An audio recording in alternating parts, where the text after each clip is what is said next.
So we're in the neighborhood of wisdom. Wisdom is the fourth parami of 10. And it's often seen as one of the chief reasons that we practice the other paramis. Here's a quote I have. I don't know who said it, but here it is. I have it. Having fortified herself with the power of wisdom, the wise woman forms an unshakable determination to undertake all the paramis. And all of these ancient heart-mind teachings of the paramis are pointing us in the direction of wisdom. Wisdom is seen probably as the most central in that it dispels ignorance. Ignorance is actually the opposite of wisdom.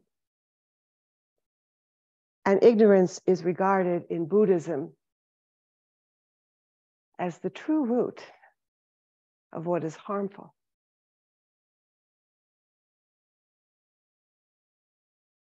Without wisdom, it's hard to get down to the root and causes of our suffering. All the ways we get snagged and lost in a trance of unworthiness that Tara Brach teaches, or as Bill likes to say, the arrows of not enoughness.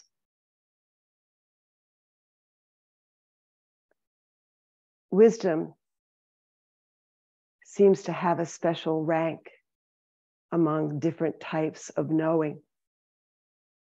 I can know all the names of the Great Lakes, or I can know all the dates of the Revolutionary War, and maybe that would get me a win on Jeopardy.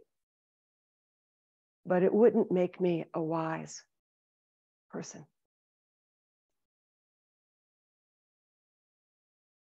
We hear about the wisdom of fools, the wisdom of children. What makes their knowing, or what makes their wisdom more than just knowing? For one, fools and children aren't so bound by the preconceptions, by the fabrications and the reified stories we tell ourselves over and over again. I think it's one of the reasons I practice, and maybe so many of us do, because we want to unburden ourselves from the preconceptions and the fabrications and the reified stories, layers upon layers upon layers. And meditation, mindfulness teaches us that there's a view that is more vast and beyond these notions. So when we say wisdom, we're not just talking about what we learn in books. So what we learn in books is certainly a way to gain wisdom. But I think from a Buddhist perspective, from a mindfulness perspective here at the Daily Sit, we're emphasizing the wisdom that comes from living, the wisdom that comes from an embodied practice. Wisdom is certainly one of the fruits of practice. I want to go back to something that Susan said last week. Mindfulness is grounded in sila and ethical conduct. We grow wisdom by recognizing, seeing, and feeling and making connections. Oh, if I do this, that's going to happen. Or if I do more of that, more of this is going to happen. We grow that capacity to notice and see and feel what feels like what is harm, and move in the direction of non-harm. We begin to notice and see and feel.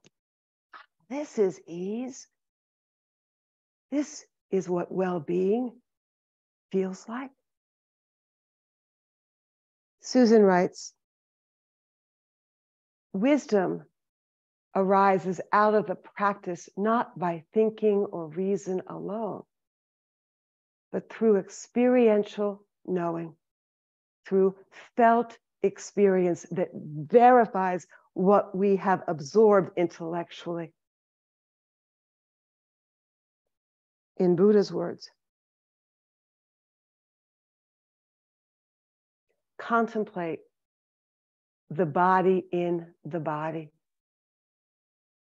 ardent, deeply comprehending, with concentrated, one-pointed mind in order to know the body as it really is. This is the experiential body that we are sitting in right now, not conceptual body, what we think about it or how we view it. I mean, feel the sensation of sitting in your seat, or feel your feet on the ground. That sensation is not happening a minute from now.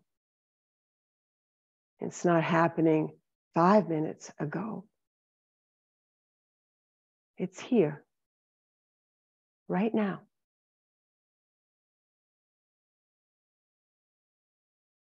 The body brings us into the present and into presence.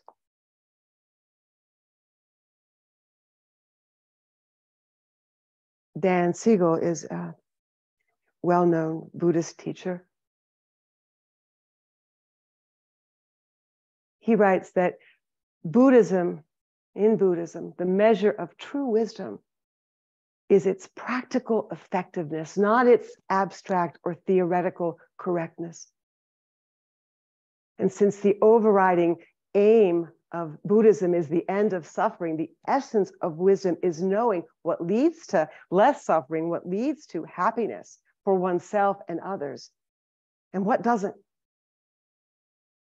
Knowing what's wholesome and what isn't. Oh, yeah, that's the tunnel that has the cheese in it. The wisdom of discernment. This is how ease feels.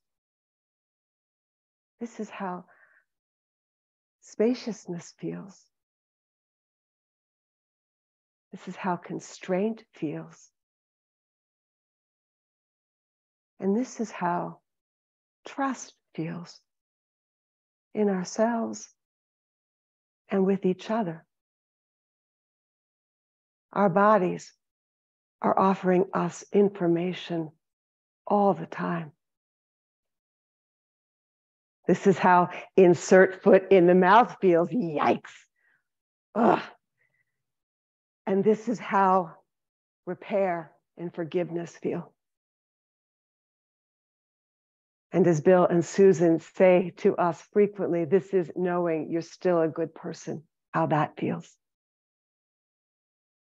We keep forgetting. Wisdom is like a lamp that dispels darkness, or the light we see far off in a forest that helps to guide us through the forest.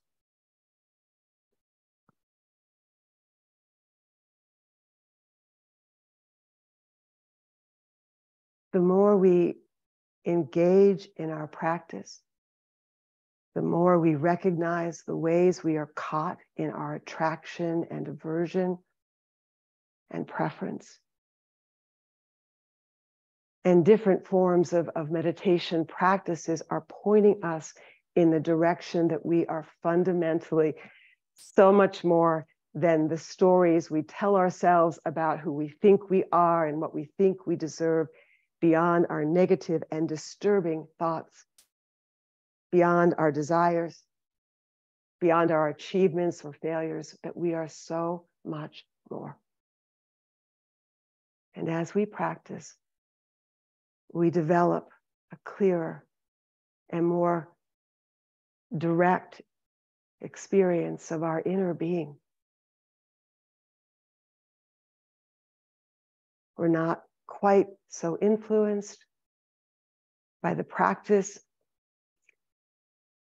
or within our practice, we're not quite so influenced by the disturbing emotions or self-image, or our expectations or fears or longings. We begin to trust more and more that they don't define us, nor do they define another.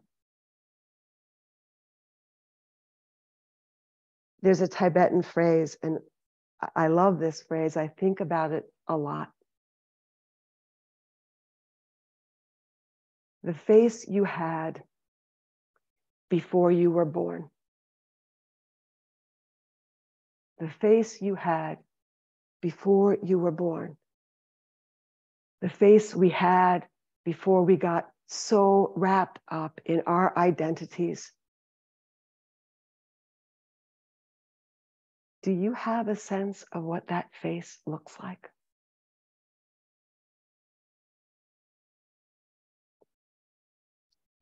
There's a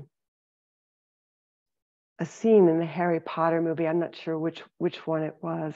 Maybe the Secret of the Chambers or something like that, where he's dueling some other student and a snake appears and it's hissing and baring its teeth, menacing.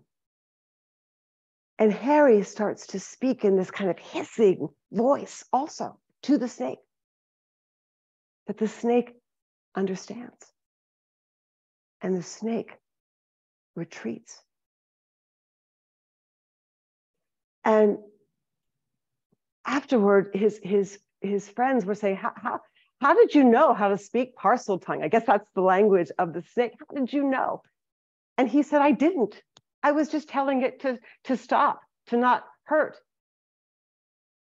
No, you were speaking in Parseltongue. And he said, how could I speak in a language I don't know? John McCransky in Awakening, we heard a lot about awakening through love, writes the language of love and wisdom deep down is a language we already know. The language of love and wisdom deep down is a language we already know.